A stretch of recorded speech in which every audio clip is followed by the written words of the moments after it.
y'all, welcome back to another episode of Ink and Overalls. I'm Dedra and I'm so glad that you decided to join me today. We are going into our second half of the garden planting chat talk we started in the last episode, and which I just recorded actually, but that was last week for you guys who watch it on YouTube. And so now I'm here to talk about the other half of all of this planting that's going on right now for my garden. As I said in the last episode was focused a lot more on things that tend to be a little more forgiving in the frost. So things like cabbages, other brassicas, lettuces, sweet peas.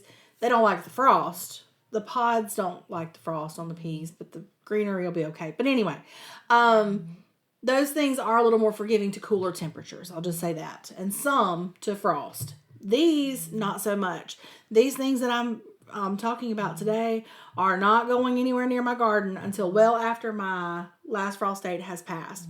I'm in zone 8 here in South Mississippi. It gets very hot very quick, and our projected last frost date right now is March 13th. Now you can go on Google and you can Google what your last projected frost date is and use that as a jumping off point for your planning. Now don't take it as gospel, because it's not, because nothing with nature ever is. But what I usually do is I take that and I kind of plan around it. And then as we get closer to, time for these things to start going in the garden, I will rely on my 10-day forecast and wait until that looks really good before I put these guys in the garden. Okay. So I'm talking about these because I have to be thinking about it to go ahead and get them started in trays in soil and growing in my greenhouse, to get them big enough to go out into the garden when it's time. And so these are things I will, by the time you see this, I've probably already started these guys, but I have not as of now because it's still a little bit on the earth. So I'm going to start with tomatoes, but I'm going to talk to you just a little bit about what I do with my tomatoes. So why I grow what I grow and why I dedicate the space I dedicate to them in my garden. Now, anytime you're growing, most of us have limited amount of space to grow in. Some of us may not, but most of us do.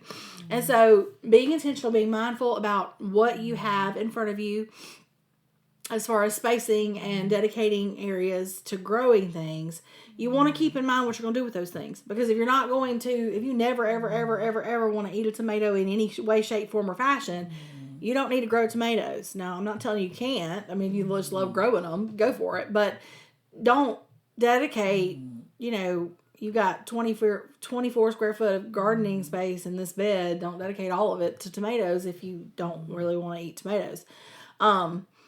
I grow my tomato. I'm not a fresh tomato eater, but what I do with my tomatoes is I like to turn them into salsa and pizza sauces like that. Salsa is always like my priority, so I make up enough for the year, and then if I have enough left, I do other things with it, because I can buy and make a fairly decent, through doctoring it and other things, I can make a decent tomato sauce from buying a can in the store if I need to, but I cannot replicate my salsa. It's just too good. So I prefer to do that with my tomatoes. That way I'm enjoying something I grew, and I'm enjoying it in a special way. It's not just something I could grab off the shelf in the store and it would be the same thing, which it never is. It's always best to make our own, but if you have to pick and choose what's going to make the biggest impact, and that for me is making salsa for my family because we all love it.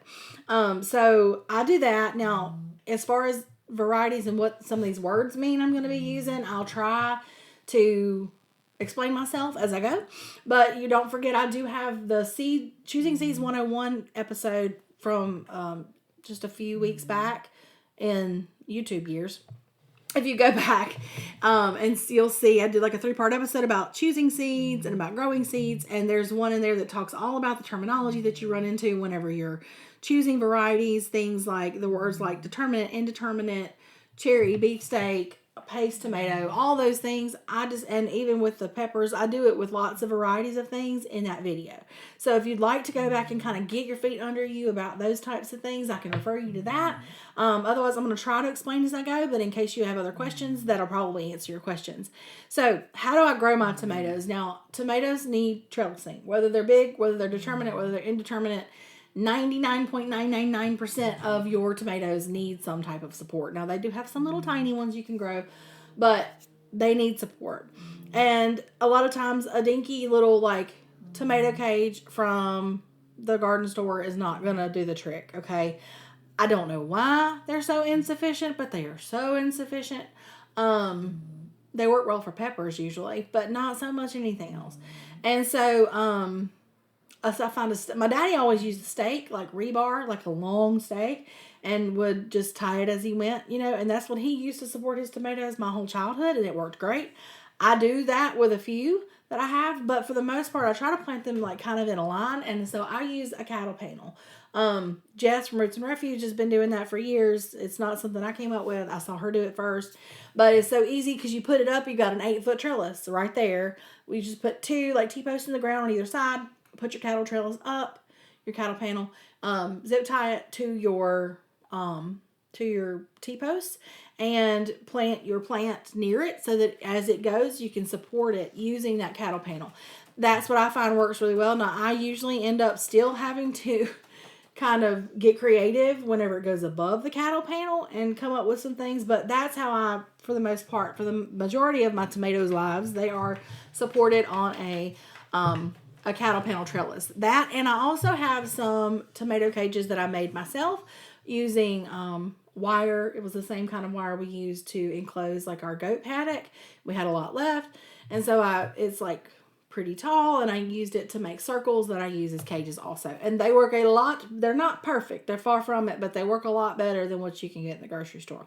I mean, the big box stores. So just something to keep in mind. You're going to need some way to trellis these guys, to support these guys as they grow. And you can incorporate that into the design of your garden. So if you'll look real quick at my garden plan again, you can see I've got 3 places for tomatoes that are going to be trellised on those cattle panels. So, and each trellis will support, the way that I plant them, anywhere between 5 and 6 tomatoes, depending on what varieties and if they're determinate or indeterminate. And so you'll see that I have 3 trellises planned for tomatoes, and then inevitably I will stick some more somewhere else where I can find a place. But for the purposes of this video, these are the main areas that I'm using for my tomatoes this year. So diving into the tomato varieties, I've got some that I definitely know that I love, and I've got some that are newer to me that I've not really tried before. So this one is the triple crop tomato from M.I. Gardner. Roots and Refuge made me do it. I saw Jess has grown this, and they're always so beautiful and big and pretty. And my goal this year, I really want to grow like a couple of really big tomatoes. I've never grown a tomato that was over a pound, and I would love to do that. So I feel like this gave me a chance of doing that. So I've got the triple crop tomato. I have a Marion tomato from M.I. Gardner, which is supposed to, I believe this one is supposed to be, it was first grown in Marion, South Carolina, which I kind of thought it was cool though, because I live in Marion County, Mississippi. And so I got it because of that, and also because it's supposed to like heat, and Laura got plenty of that for it. So, another is the orange oxheart tomato. I just thought it was cute, and it says that the plants are really disease resistant, and they produce late into the season. So we'll see how this fares against that late season blight that we definitely struggle with here in South Mississippi. Tomatoes, humidity and tomatoes don't always make nice together, and so I try to, as I go, I prune the suckers as much as I can on my indeterminate varieties to keep them to keep the airflow kind of moving through the tomatoes to try to prevent some of that blight we get late season. But around here, y'all, you get that late season blight is no joke. Like, it will just it's like your plants will be fine one day and you come out the next day and you see it has started. It's serious stuff. So we have to get our tomatoes in. It gets too hot here for tomatoes. And so we have to get our tomatoes in the ground and get the harvest off of them. And then we have another window later in the summer, like when it's cooled off again, a little bit on the other end of things, that we can grow tomatoes again. So tomatoes they're beautiful. They're wonderful. They're so prolific down here if you can get them growing well, but they don't love that heat and humidity that we get so well here in the summer. All right, so my favorite tomato ever is the Berkeley pink tie-dye tomato. These seeds are from M.I. Gardner. They sell them in several places. I always get the biggest, prettiest tomatoes from these, and they have like a different richness to them. I'm not a raw tomato eater, but you can definitely taste the difference in like one of these and like a regular red tomato. This is my other favorite. It's probably second runner. Well, runner-up is the Celebrity. This is the variety that Hall sells. It's the Celebrity Plus hybrid tomato. Yes, it is a hybrid, but it is a very prolific, very easy to grow hybrid that I like it. It plays nice in my garden. It grows really well. So it's a hybrid that I do grow every year. The rest of these are heirlooms, by the way, so far. Anyway, Thorburns Terracotta. I like to grow these just because they're so pretty. I love the color of them. So I'll probably grow like one of those just because it's pretty. Here is... Oh, these are getting into the cherry varieties. Okay, so now we're getting into cherry. That's all the regular size tomatoes I'm growing as far as varieties go. That's what I'm growing. Okay, so cherry tomatoes. I just ordered a small one that was called something. Strawberry something. Chocolate strawberry? I ordered a variety called the Black Strawberry tomato seeds from Baker Creek like a couple days ago, so they'll be here. And they're just pretty. They just have like a really dark color, like a dark red, kind of almost a purpley to them. They're really pretty. And my little girl who's 8 loves tomatoes, and she loves to just eat them off the vine. And I like to dry them and things like that too. And of course I'll throw them in a sauce if I'm making one or whatever. But I'm growing the sweet cherry tomato this year. Sweetie cherry from Haas. I have these. This is a free seed packet I got last year from Seeds and Such. And it's the 42-day cherry tomato. I'm just interested in it because it's supposed to grow fast. So we'll see.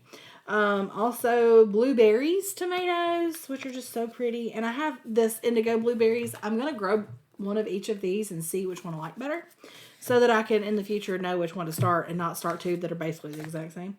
And then I have Berry's Crazy Cherry here from Baker Creek. And I also have my favorite cherry, which is the Sun Gold tomato. That's my favorite to grow. It's another hybrid. Makes me happy. It grows so well here. All right, and I love it. So that's tomatoes.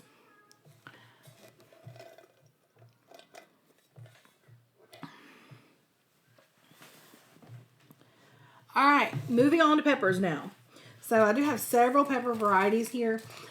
I really find that peppers are a big deal as far as my cooking throughout the year. Even when the garden's not producing, I harvest them, and if I'm not making like pickled jalapenos or something like that, then I just slice them up and put them in bags and label. I have a sweets and a hots bag, and I just pull out, I just pop it in the freezer. I slice them, pop it in the freezer, and then pull out what I need when I'm cooking. And I just slice them really like roughly to put them in there. And then if I need them chopped more finely, I do that before I add them to my recipe. And I find like having fresh peppers makes such a big difference in my dishes and the way it tastes. And so growing it's one of the more important things that I grow, I feel like, as far as like daily use on at my house. And so I grow mostly sweets, but I do grow a couple of spicier ones. But so this year I'm going to try the Giant Marconi, which is supposed to be really sweet and smoky. It's just a really pretty pepper too, but I thought it would be neat. It says it's good for stuffing, grilling, and roasting. And so I'm going to be growing some of those. See, that's hot. We'll talk about those in a minute. The Mexibel pepper, it makes these little tiny, like, I don't know, they're really cute little peppers, and it grows really well. The Hidalgo Hybrid Poblano, that is an F1 hybrid. I'm growing that. It's from Haas. These cute little sweet peppers, these cherry stuff are hybrids. These things are so prolific. Like one bush will put off so many, and they're tiny little like yellowish. Whenever they mature, they're yellow. And they do so well. Like, it's just, they don't grow huge ones, but they grow a ton of them. I got the Yellow Wonder Bell, which is just a green bell pepper. I got the Yes to Yellow. I grew this last year. I liked it. I'm going to grow it again. Cayenne. This is just some seeds I saved from a cayenne. So that's a cayenne pepper. I do grow that one. That's a hot one. I love it as spice in dishes, but I also use it for medicinal things. So that's cayenne. And then a yellow monster pepper. I'm going to grow that one. Shishito peppers, which are like frying peppers. They're really good with like dip. I'm growing some of those. Okay, I think that covers all of my like savory, like sweet peppers. Now these are the hot peppers. Mostly just jalapenos. I'm doing, I have brown jalapeno that I've saved seed from for years and years. Like, look, I've got some. These are from 2022. These are from 2020. These are from I don't know when. So brown jalapenos, and I'll put some of these. I'll put like a few in each cell because I don't know how well these seeds will germinate because some of them are kind of getting kind of old. And then I have, these are just jalapeno, just early, a burpee variety of jalapeno. Cinder jalapeno peppers, I like these, but I have these too, so I'm just trying to use the seed. These are from Hoss. These are good. And then I have these others that, these two that are kind of weird. I have jalapeno, which is like a not spicy jalapeno, but has like that flavor to it. And I grow these, my intention in my mind is to put these and mix these with the hot peppers in like a pickled or a like cowboy candy situation, so that like the heat is cut a little bit, so it's not like all hot. Like every now and then you'll get something that's not. I don't know. And then I got habanadas I also grow, and they just have a really good flavor, and they don't have the heat of like a habanero pepper. All right, let's see. I got some. These are all just seeds I saved last year, but these are more of the same. Habanada, jalapeno, jalapeno. So that's what I'm growing. That's what I'm growing as far as peppers. Apparently, I had an accent for a moment there. And peppers will go in, if you look at my diagram of my garden, peppers are going in those long beds after those brassicas come out. They're going to grow in front of my tomatoes for the most part. And then I'll stick them wherever else I decide to stick them. All right. So that is that. So a few other things that I will start from seed over the next few weeks will be basil. I love growing basil. I don't care what kind it is. I just like to grow it. I use it in cooking. It's good for pest deterrent. It's beautiful. It smells amazing when you walk by it.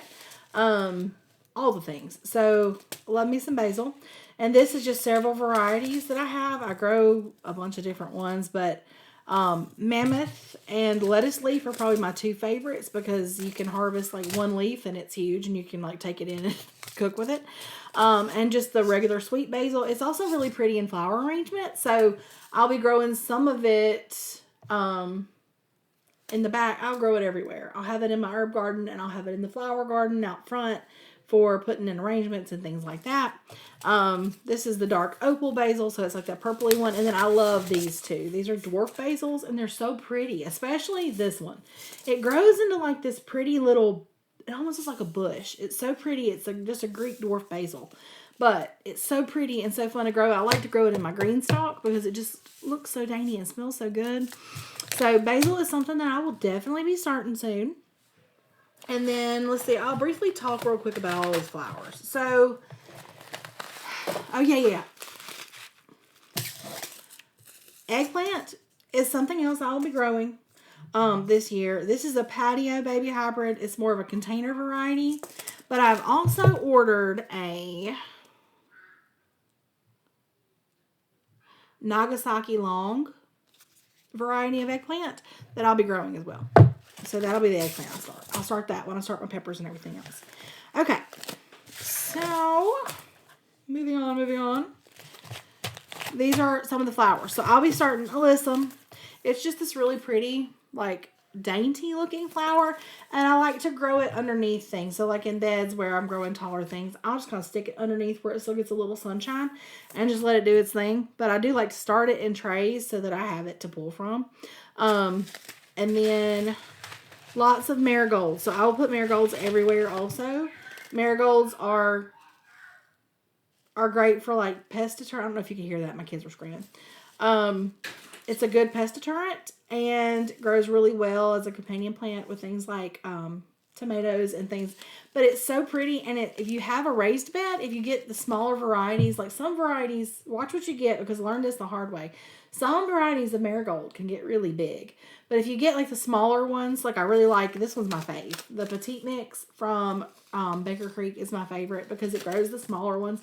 And I love to like kind of put them on the edges of the beds and they kind of just like spill over a little bit. And like they look so pretty with the basil there. And anyway, so I have just a few varieties of these and I do start them. They grow really readily being direct sown. And let me say that too, like basil grows pretty well from seed, just being directly sown into the ground.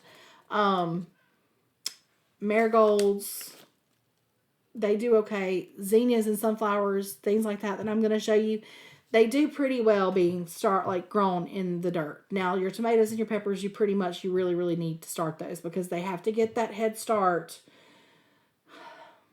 They have to get started in the cold weather when it's still cold. So you need to they need to be babied a little bit in the warm, inside, indoors, in a tray before they go outside. Okay? Because you just need to start them. They take so long to mature. You got to start them long before the outside's ready for them, right? But some of these others, these are faster growing things, like basil sprouts really early. Marigolds don't take a long time to sprout. Most like zinnias and sunflowers come up really readily and quickly. So you can start those after your last frost passes in the ground just fine. But because I want them, I want to go ahead and get a head start on some of these, I will be starting these in trays. And you can too, just take that as a reminder that you can buy these, even if you don't want to buy seed starting trays right now. Things like your basil, your marigolds, and some of these flowers I'm going to talk about, you can buy that stuff now. And just direct sow it when it's time and still get a harvest from it. And it's the same way with things. I'm not going to be talking about cucurbits, I think, in this episode. I'm not going to really talk about my cucumbers and squash and things like that I'll be growing later because a lot of that I'll start in just I'm not quite ready yet. Because once again, those are things that they do really well if you can start them just directly in the soil in your garden. And you can wait until after the last frost has passed because they grow so fast. They don't have to be started ahead of time in a greenhouse if you don't want to. But once again, those are things that I do start from seed. I pretty much start everything from seed. I have a lot of pill bugs and things. I don't know, for lack of better explanation. I have a difficult time germinating things in my garden directly in the soil. And so it's not impossible, but as far as the amount of seeds that I lose compared to what I can do, just starting it and transplanting it out, it's just not worth it for me to, I'll use a half a pack of seeds to sow and get 5 plants from it in my garden directly, or I can start 5 seeds in a tray and get 5 plants from it, just about it. So for me, that exchange is worth me putting the extra effort in to start things in the greenhouse. But that doesn't mean you have to. So there are lots of things that you can purchase and start after the frost is gone that you can still plant. So, but anyway, like I said, I don't have much luck germinating anything in my garden. So I do tend to start everything in trays and things like that. Even things that most people don't have to. So marigolds, I got the petite mix. I have a Signet Lemon and Tangerine Gem Heirloom here from Botanical Interest, which is also compact, smaller plants. I've got Strawberry Blonde because they're so pretty. They're like a pinky yellow. And then just a French blend. Once again, I just like to grow the ones that are lower to the ground and don't really care. I mean, I love the Strawberry Blonde. They're really pretty, but the other ones, they're all pretty to me and they serve a good purpose. So I always grow lots of marigolds. Others are, okay, so a lot of these I'm fixing to dive into really quickly. This is mostly going to be zinnias and cosmos and sunflowers because that's mostly what I'm going to be growing in these front beds over here. I talked about them, I think in the last one, I talked about the fact that my husband's built me 25 by 4 raised garden beds out in our front garden area, which we have been we have been trying to revamp for years because we had a terrible weed out there, blah, blah, blah. If you've seen me before, you've probably heard me talk about it. So anyway, but this year we're actually growing something out there. Hope. I may get disappointed, but we're going to try. And I'm going to try lots of flowers because I love flowers. They're pretty. They make people happy. And it's at the road and people will pass by and I hope they smile and they're happy. So, and they make me happy. So I'm growing lots of flowers. So I'm growing cosmos. One thing I'm growing is cosmos out there. And I will plant these and I will plant lots of them because I do want them out there. But they will go everywhere. So I have an herb garden that is over here on this side of the house. And I have my big raised bed garden in the back. And I always put plenty of flowers in both of those. So any of these varieties I'm fixing to mention, you'll be able to find them anywhere. Like if you came looking at my place, they could be growing anywhere around here. But the bulk of them I will start and grow for that front garden. Okay, so I have got a few varieties of cosmos here. I've got a yellow variety called Xanthos and a reddish, maroonish variety called Rubinato. And then all of these are white. These are just white varieties. Cupcakes, Afternoon White, and Fizzy White are all varieties I got from Johnny Seed. And they're just, because white goes with everything, like arrangement wise, and it'll be pretty. So I'm doing those. My plan is to start these in cells in the greenhouse, like I said, and I will run a horizontal like trellis. I don't know if y'all ever seen like flower farmers do that. So they'll like it's just like a netting, and you lay it down, and like the garden's here and the net's here. So whenever things grow up, they grow up through that netting, and it keeps the stem straighter so they don't get all catawampus and crazy, and they're easier to put into arrangements. So in my brain, that's what I'm going to do.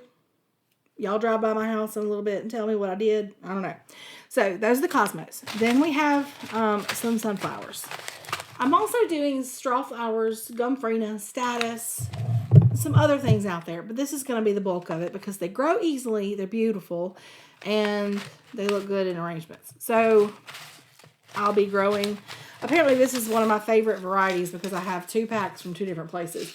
But the chocolate cherry sunflowers, I mostly grow these in the beds, and not so much for cutting, but they are gorgeous. In real life, they're almost black, and they're so pretty, and they grow so well.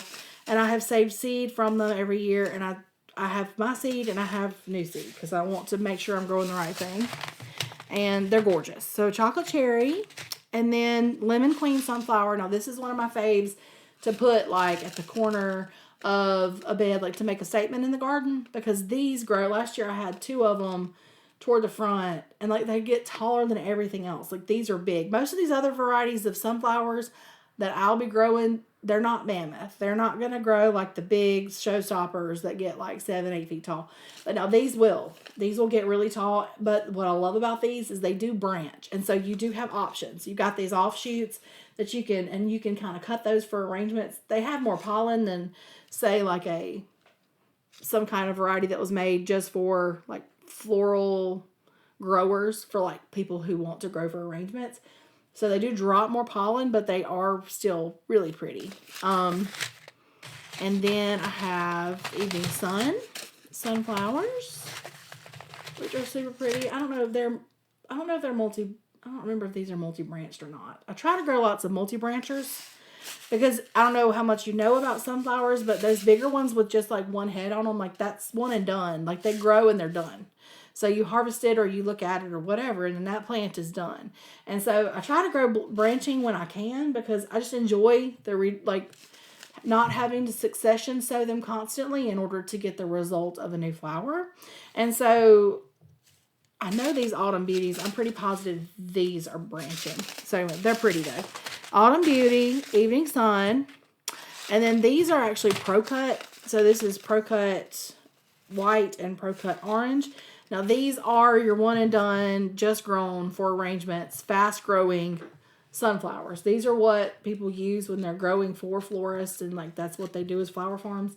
And so these I will succession sow. I will probably succession sow every like couple weeks. I'll put some more in a cell or in the ground beside these ones, and then that way more will be coming up whenever I get ready to harvest these. So that's the white and the orange Pro Cut. Then I have this music box mix of sunflower, which is, it's a dwarf sunflower mix. So these are going to be, I probably will use these a lot in my back beds. They are like all different colors, and they only reach like 28 inches tall. So that's the sunflower music box mix. And then this one is the Desert Sun. So these are, I have Evening Sun and Autumn Beauty. These are Desert Sun.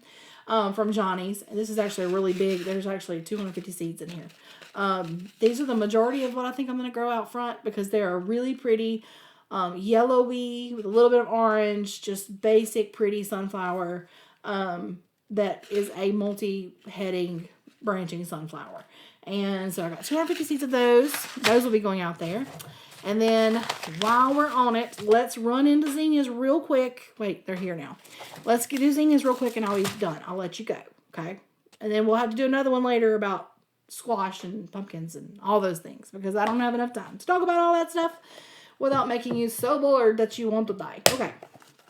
Now, zinnias, my favorite plant. Okay, I love zinnias with all my heart and soul, which sometimes results in me having way too big of ambitions with zinnias.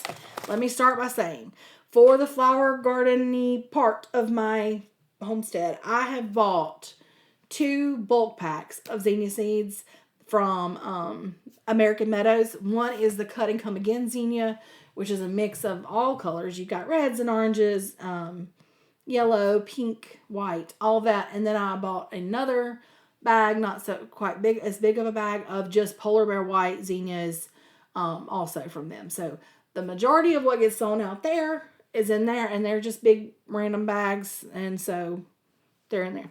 I've already got those. But now some of what I'm going to be starting from these smaller packs this year, I will definitely be using this. This is the Queenie Lime zinnia mix from Seeds and Such.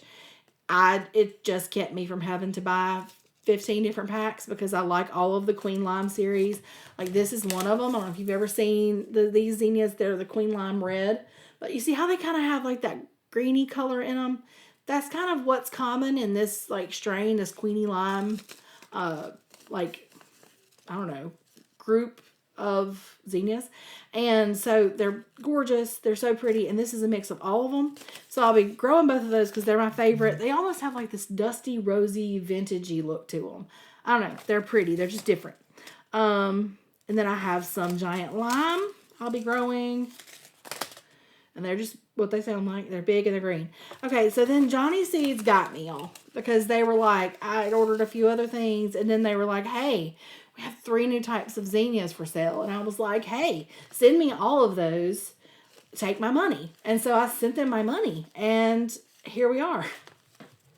I'm sure my husband gets so sick of seeing like Johnny Seeds, Rare Seeds, Southern Exposure Seeds. Like this time of year, you never know. And it's bad, y'all, because it's like, oh, I only spent $12 here, and then I spent $12 there, and then I spent $15 here, and it maths, you know? So these are called Aurora, Ballerina, and Agave. These are all new varieties from Johnny's. These are all packets of like 50 seeds, and they are gorgeous. Like, they're all kind of like sherbety, peachy, orangey, fluffy, big, beautiful, show-stopping zinnias. So I'm excited to try every single one of those varieties and watch them grow. Okay. So as far as like what I'll be planting, that's pretty much probably it. It'll be those 2 big bags of the Cut and Come Agains and the whites. And then I will mix with my Queen Limes that I have, which is the mix of the 2 and the Queen Lime Red. And then the Giant Lime to go with that mix. And then all of these pretty new ones from Johnny's I'll be growing. They're gorgeous. I don't know if Eric can pop up a picture of them or not, but there's Agave, Ballerina, so cute, and Aurora. They're just beautiful. So I'm super excited to watch them grow.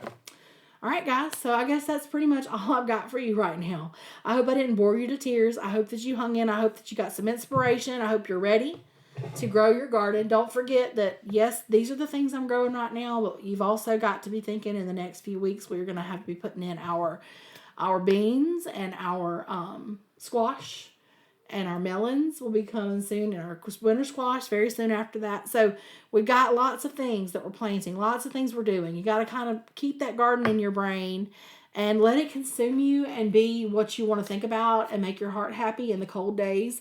And just, let's get ready, okay? And if you are one of those people who plans to start your garden all from big box stores or local co-op starts that you're going to purchase, go for it. That's amazing. You still need to sit down and write it down and figure out where you're going to put everything, okay?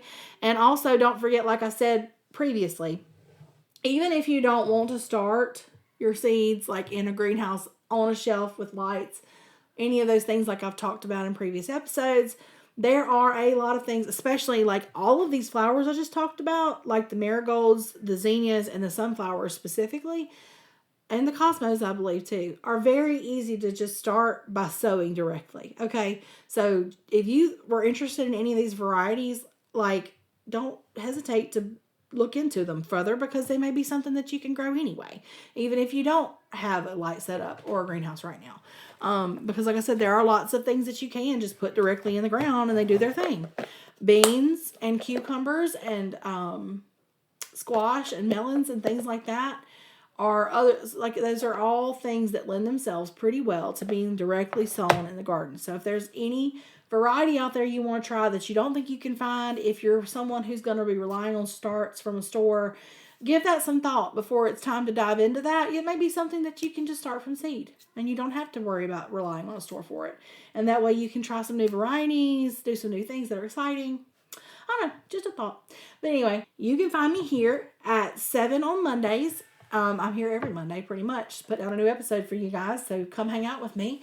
And then on social media, I am Streamwater Farm across the board, Facebook, Instagram, and TikTok. So you can check me out there. www.inkandoveralls.com will give you lots of more information about me, myself, what I do around here, things I sell, merch, sign up for our newsletter, all of that stuff. You can find that there. And I guess that's about it. I hope that wherever you are, you're having a wonderful day. I hope that you have wonderful dreams of beautiful, abundant gardens and all the things. And I hope that you find the beauty wherever you are. And I'll see you next time.